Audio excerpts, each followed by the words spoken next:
സഖാവ് രാജീവ് മത്സരിക്കുന്നതിൻ്റെ മുന്നോടിയായിട്ട് 164 ബൂത്ത് കൺവെൻഷനാണ് നടക്കുന്നത്. ആ കൺവെൻഷൻ്റെ അധ്യക്ഷനായിട്ട് സഖാവ് കെ എ അമ്മുവിനെ ക്ഷണിച്ചുകൊള്ളു.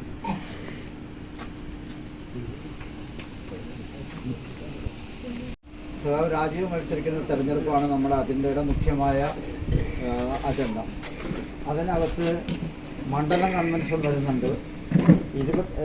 അതായത് കളമശ്ശേരി മണ്ഡലം കൺവെൻഷൻ ചാക്കോള ഗ്രൗണ്ടിൽ വെച്ച് നാളെ 24 നാളെ ഞായറാഴ്ച വൈകിട്ട് 24-ാം തീയതി നമ്മുടെ ലോക്കൽ കൺവെൻഷൻ വരുന്നുണ്ട്. 27-ാം തീയതി സ്ഥാനാർത്ഥിയുടെ പര്യടനം. ഇത്രയും പരിപാടികളാണ് നമ്മളിതിലുള്ളത്. അതാണ് ഇതിന് സ്വാഗതം പറയുന്നതിന് വേണ്ടി ഫാസിലിനെ ക്ഷണിക്കുന്നത്. പ്രിയമുള്ള സഖാക്കളെ, സുഹൃത്തുക്കൾ, ഈ വരുന്ന 9-ാം തീയതി ഏപ്രിൽ 9-ാം തീയതി നടക്കാനിരിക്കുന്ന നിയമസഭാ തെരഞ്ഞെടുപ്പിൽ പി രാജീവിനെ കളമശ്ശേരി മണ്ഡലത്തിൽ സ്ഥാനാർത്ഥിയാക്കിയ വിവരം എല്ലാവരും ഇതിനാൽ അറിഞ്ഞാണ്. നമ്മൾ അതിൻ്റെ തെരഞ്ഞെടുപ്പ് സഹോദരന്മാരെ, സഖാക്കളെ, നമ്മുടെ ഈ നിയമസഭാ തെരഞ്ഞെടുപ്പ് വരുന്ന 9-ാം തീയതി നമ്മളൊന്നും പ്രത്യേകിച്ച് ഒരു രീതിയിൽ പരിശോധിച്ചു കഴിഞ്ഞാൽ പെട്ടെന്നായിരുന്നു തെരഞ്ഞെടുപ്പ് പ്രഖ്യാപനം വരുന്നത്. തെരഞ്ഞെടുപ്പ് പ്രഖ്യാപനം വന്നു. നമ്മൾ ഒരു 24 മണിക്കൂറിനുള്ളിൽ ഇടതുപക്ഷ ജനാധിപത്യ മുന്നണി സ്ഥാനാർത്ഥികളെ മുഴുവൻ പ്രഖ്യാപിച്ചുകൊണ്ടാണ് നമ്മൾ ഈ തെരഞ്ഞെടുപ്പിനെ അഭിമുഖീകരിക്കുന്നത്. ഇവിടുത്തെ UDFക്കാർ പറഞ്ഞത് തെരഞ്ഞെടുപ്പ് പ്രഖ്യാപിച്ച് 24 മണിക്കൂറിനുള്ളിൽ സ്ഥാനാർത്ഥികളെ ഞങ്ങൾ പ്രഖ്യാപിക്കുമെന്ന് പറഞ്ഞിട്ട് പോലും പല മണ്ഡലങ്ങളിലും രാത്രിയുടെ മറവിലാണ് സ്ഥാനാർത്ഥികളെ പ്രഖ്യാപിക്കുന്ന ഒരു രീതിയാണ് കേരളത്തിൽ കണ്ടത്. ഇതിൽ നിന്നെല്ലാം വ്യത്യസ്തമായി നമ്മൾക്കുള്ളത് നമ്മുടെ സംഘടനാപരമായി ഈ നാട്ടിലെ ജനങ്ങളോട് കാണിക്കുന്ന ഒരു കമ്മിറ്റ്മെൻറ്റിൻ്റെ ഭാഗമായി കൃത്യമായ അജണ്ട വെച്ചുകൊണ്ട് സമയബന്ധിതമായി തന്നെ സ്ഥാനാർത്ഥിയെ നിർണയിച്ച് ആ സ്ഥാനാർത്ഥി പ്രഖ്യാപനം വന്ന് അതിൻ്റെ പ്രവർത്തനവുമായി ഓരോ പ്രദേശത്തെ ഓരോ ബൂത്തിലുള്ള ജനങ്ങളും അതുമായി ബന്ധപ്പെട്ട് പ്രവർത്തനവുമായി നമ്മൾ മുന്നോട്ട് പോവുകയാണ്. തീർച്ചയായിട്ടും കളമശ്ശേരിയിൽ നമ്മളെ സംബന്ധിച്ചിടത്തോളം ഒന്ന് പരിശോധിക്കുകയാണെങ്കിൽ ഇന്ന് നാമനിർദ്ദേശ പത്രിക രാജീവ് ഇന്ന് കളക്ടറേറ്റിൽ വെച്ച് നൽകുമ്പോൾ ആ കളക്ടറേറ്റിൻ്റെ മുന്നിൽ കൂടിയ പത്രക്കാരോടും നമ്മുടെ പാർട്ടി സഖാക്കളോടും നാട്ടുകാരോടും പറഞ്ഞ ഒരു വാക്കുണ്ട്.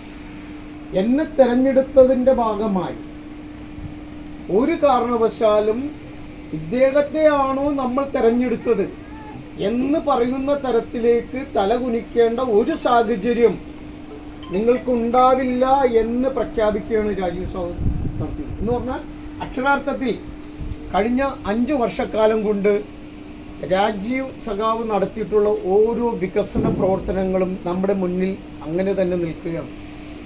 അതിൽ ഞാൻ 1-2 കാര്യം മാത്രം പറഞ്ഞുകൊണ്ട് ഞാനും അവസാനിപ്പിക്കും. ബാക്കി കാര്യങ്ങൾ ഇസ്മായിൽ അത് കൂട്ടിച്ചേർത്ത് പോകും.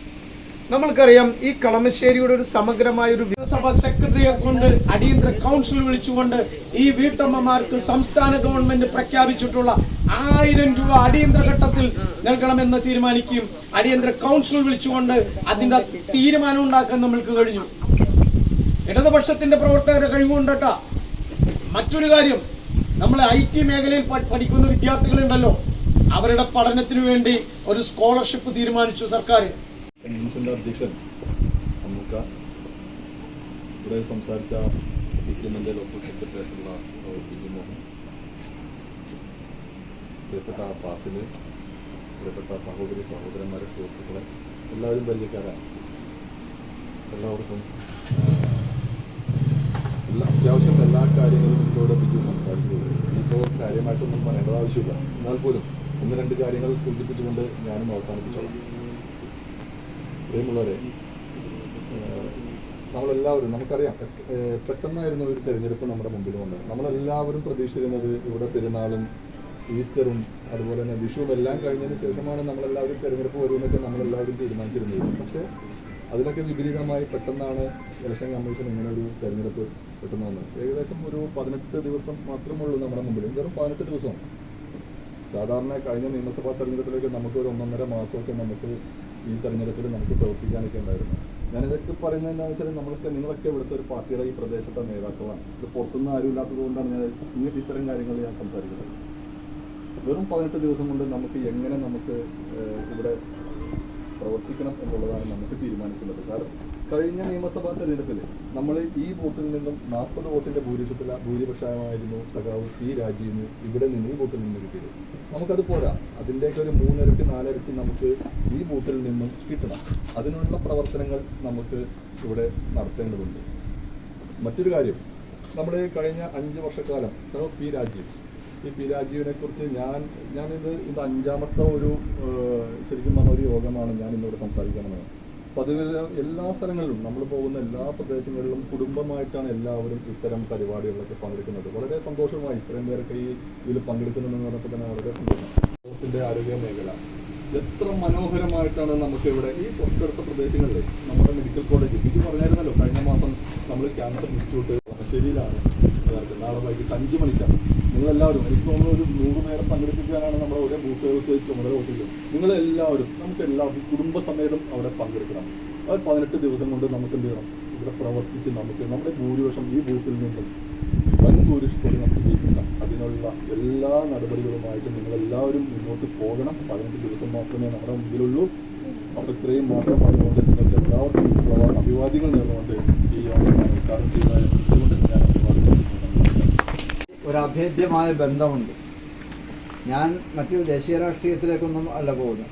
ഈ മേടൂരെന്ന് പറയുന്ന സ്ഥലത്ത് നിന്ന് കളമശ്ശേരിയിൽ വന്ന് ചേനക്കാലയിൽ താമസിച്ച് പോളിടെക്നിക്കിൽ പഠിച്ച് ആ പോളിടെക്നിക്കിൽ നിന്ന് 2 ഡിപ്ലോമ എടുത്ത് അത് കഴിഞ്ഞ് സെൻറ്റ് പോൾസ് കോളേജിൽ BA ചേർന്നു. സെൻറ്റ് പോൾസ് കോളേജിൽ നിന്ന് BA കഴിഞ്ഞ് കാലിക്കറ്റ് കോഴിക്കോട് ലോ കോളേജിൽ LLBക്ക് ചേർന്ന് 1.5 വർഷം കഴിഞ്ഞപ്പോൾ എറണാകുളം ലോ കോളേജിൽ വന്ന് LLB പാസ്സായി. ആ ഒരു കാലഘട്ടങ്ങളിലെല്ലാം HMT ജംഗ്ഷനും കളമശ്ശേരിയും പ്രത്യേകിച്ച് ചേനക്കാലയുമായി അഭേദ്യമായ ബന്ധമുണ്ട്. സ്ഥാനാർത്ഥിയെ നമ്മൾ പരിചയപ്പെടുത്തേണ്ട കാര്യമില്ല.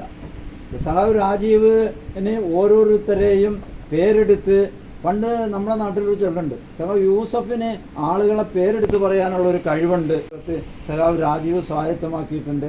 അതിൽ ഈ ചേനക്കാലയെ സംബന്ധിച്ചിടത്തോളം എരമിക്കാട് ലോഡ്ജിൽ താമസിക്കുകയും ഗംഗാധരൻ്റെ ഹോട്ടലിൽ നിന്ന് ഈ ക്യാൻറ്റീനിൽ നിന്ന് ഭക്ഷണം കഴിക്കുകയും ചേനക്കാല തൻ്റെ പ്രവർത്തന മേഖലയാക്കിക്കൊണ്ട് ഞാനും സഖാവ് രാജീവും ഒക്കെ SFIയുടെ മെമ്പർഷിപ്പ് ചേർക്കാൻ ഈ ചേനക്കാല മുലപ്പാടം കയറി ഇറങ്ങിയിട്ടുള്ള ഒരു അനുഭവത്തിൻ്റെ അടിസ്ഥാനത്തിൽ അവിടെ മുതൽ പടിപടിയായി തൻ്റെ രാഷ്ട്രീയ ജീവിതത്തിൽ വളർന്നു വന്നപ്പോഴും ഈ പ്രദേശത്തെ ആളുകളും ഈ കഴിഞ്ഞ ദിവസവും ഇവിടെയൊക്കെ വന്ന് നമ്മുടെ കാരണവന്മാരെ കാണുകയും ഇലക്ഷൻ പ്രഖ്യാപിക്കുന്നതിന് മുമ്പ് ഇവിടെ വന്ന് കാരണവന്മാരെ കാണുകയും അവരുടെ അനുഗ്രഹം മേടിക്കുകയും സ്ഥാനാർത്ഥി എന്നുള്ള നിലയ്ക്കല്ല, കണ്ടുകൊണ്ടിരിക്കുന്ന ആളുകളെ കാണാതെ അവർക്കൊന്നും യാത്ര ചെയ്യാൻ പറ്റാതെ വരുമ്പോൾ നമ്മുടെ മുമ്പിലിരിക്കുന്നവരെയൊക്കെ വന്ന് കണ്ടിട്ട് പോയ ഒരാളാണ് സഖാവ് രാജീവ്. ഈ മണ്ഡലത്തിൽ മത്സരിച്ച് കഴിഞ്ഞ 5 വർഷം കൊണ്ട് ഒരുപാട് പുറകിലേക്ക് നമ്മൾ ആക്കുമെന്ന് പറയുന്നുണ്ട്.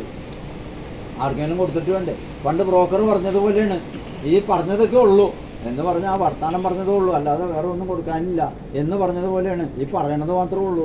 3000 ആക്കാമെന്ന് പറഞ്ഞാൽ 3000 ആക്കാനല്ല പറയണത്. അത് വയനാട് അനുഭവമാണ്. അത് തന്നെയുമല്ല, കേരളത്തിൽ തെരഞ്ഞെടുപ്പിൽ ഒരു ഈ 164-ാം ബൂത്തിൻ്റെ ഒരു കമ്മിറ്റി രൂപീകരിക്കുകയാണ്. തുടർന്നുള്ള ദിവസങ്ങളിൽ ഈ കമ്മിറ്റിയുടെ നേതൃത്വത്തിൽ പ്രവർത്തനങ്ങൾ ഏകോപിപ്പിക്കുകയും ചിട്ടയായി പ്രവർത്തിക്കുകയും രാജീവിൻ്റെ വിജയത്തിന് വേണ്ടിയിട്ടുള്ള എല്ലാവിധ ഇടപെടലുകളും നടത്താൻ പ്രാപ്തമാകുന്ന രൂപത്തിലുള്ള ഒരു കമ്മിറ്റി രൂപീകരിച്ചിട്ടുണ്ട്. അതിൻ്റെ ചെയർമാനായിട്ടുള്ളത് CPIയുടെ നേതാവായിട്ടുള്ള ബാബുരാജാണ്. നമ്മുടെ പള്ളിലാങ്കര പ്രദേശത്താണ് പുള്ളി താമസിക്കുന്നത്. നമ്മുടെ ബൂത്തിൽപ്പെട്ട ആളാണ്. പിന്നെ ബൂത്ത് സെക്രട്ടറി ആയിട്ടുള്ള അനീഷ് TA ആണ്. പിന്നെ കമ്മിറ്റി അംഗങ്ങൾ നൌഷാദ്, സുലൈമാൻ, സുരേന്ദ്രൻ, അഭിലാഷ്, അഷ്റഫ്, ഫൈസൽ പാലക്കൽ, മുഹമ്മദ് കുഞ്ഞ്, KP അഷ്റഫ്, അബ്ബാസ്, സലാം, അബ്ദുൾ റഹ്മാൻ, മുഹമ്മദ് സുനീൽ, അത്ഹർ, അമ്മു, അബ്ദുൽ ഫാസിൽ, ആൽബിൻ, കേശവ മാഷി, ഷിഹാബ് KB, പിന്നെ ഇവിടെ കൂടിയിട്ടുള്ളവരെല്ലാവരെയും കമ്മിറ്റി സഹപ്രവർത്തകർ.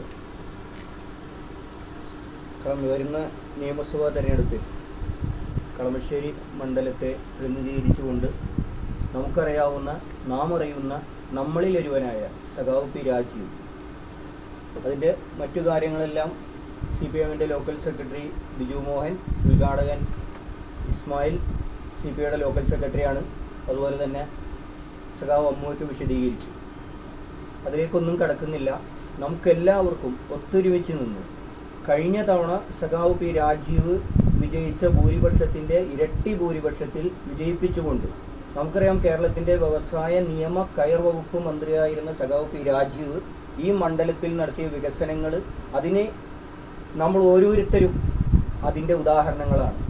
ഒപ്പം മെഡിക്കൽ ക്യാമ്പ് മാത്രം നമ്മൾ ചിന്തിച്ചാൽ മതി. കഴിഞ്ഞ തവണ മാത്രം സംറ ഇൻ്റർനാഷണലിൽ നടത്തിയ മെഡിക്കൽ ക്യാമ്പിൽ 40,000-ഓളം പേരാണ് പങ്കെടുത്തത്.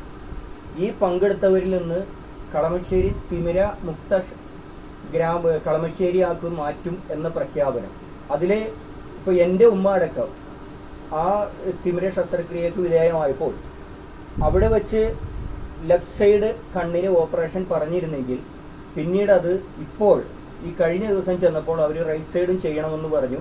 അതും ഈ ക്യാമ്പിൻ്റെ ഭാഗമായിട്ട് ഉൾപ്പെടുത്തുന്നത്. നമുക്ക് 80,000 1 ലക്ഷം രൂപ ചെലവ് വരുന്ന തിമിര ശസ്ത്രക്രിയയാണ് ഈ നിസ്സാരമായിട്ട് എല്ലാവരും കണ്ടിരുന്ന ഈ ക്യാമ്പിലൂടെ നടന്നത്. ഇതുപോലെ നിരവധിയായ കാര്യങ്ങൾ സഖാവ് പി രാജീവ് ഈ മണ്ഡലത്തിൽ ചെയ്തിട്ടുണ്ട്. തുടർന്നും ഇത്തരം കാര്യങ്ങൾ വളരെ ഭംഗിയായി നടക്കുന്നതിന് വേണ്ടി സഖാവ് പി രാജീവിനെ നമ്മളെല്ലാവരും വമ്പിച്ച ഭൂരിപക്ഷത്തോടെ തിരഞ്ഞെടുക്കണമെന്ന് അഭ്യർത്ഥിച്ചുകൊണ്ടും ഇതിൽ പങ്കെടുത്ത ഇതിൻ്റെ ഉദ്ഘാടകൻ സഖാവ് ഇസ്മായിലിനെ ആദ്യമായി നന്ദി പറയുകയാണ്. അതുപോലെ തന്നെ വളരെ പെട്ടെന്ന് മറ്റൊരു പരിപാടിക്ക് പോകേണ്ടി വന്ന CPM-ൻ്റെ ലോക്കൽ സെക്രട്ടറി ബിജു മോഹൻ, ഇതിൻ്റെ അധ്യക്ഷത വഹിച്ച സഖാവ് KA അമ്മു, സ്വാഗതം പറഞ്ഞ ഫാസിൽ, എല്ലാവർക്കും, അതുപോലെ തന്നെ ഈ വീട്ടിൽ ഈ സൗകര്യം ഒരുക്കി തന്ന അബ്ബാസ്, അതുപോലെ തന്നെ നടക്കുവാനുള്ള പ്രയാസം കൊണ്ട് ശാരീരിക അവശത കൊണ്ട് പോലും പക്ഷെ സഖാവ് രാജീവെന്നും ഈ പാർട്ടി എന്നും ആവേശവും ആശയവുമായ ഇരിക്കുന്ന ഈ കാരണവന്മാർക്കും എല്ലാവർക്കും ഒരിക്കൽ കൂടി നന്ദി പറഞ്ഞുകൊണ്ട് നിർത്തുന്നു. നിങ്ങൾക്ക് അഭിവാദ്യം.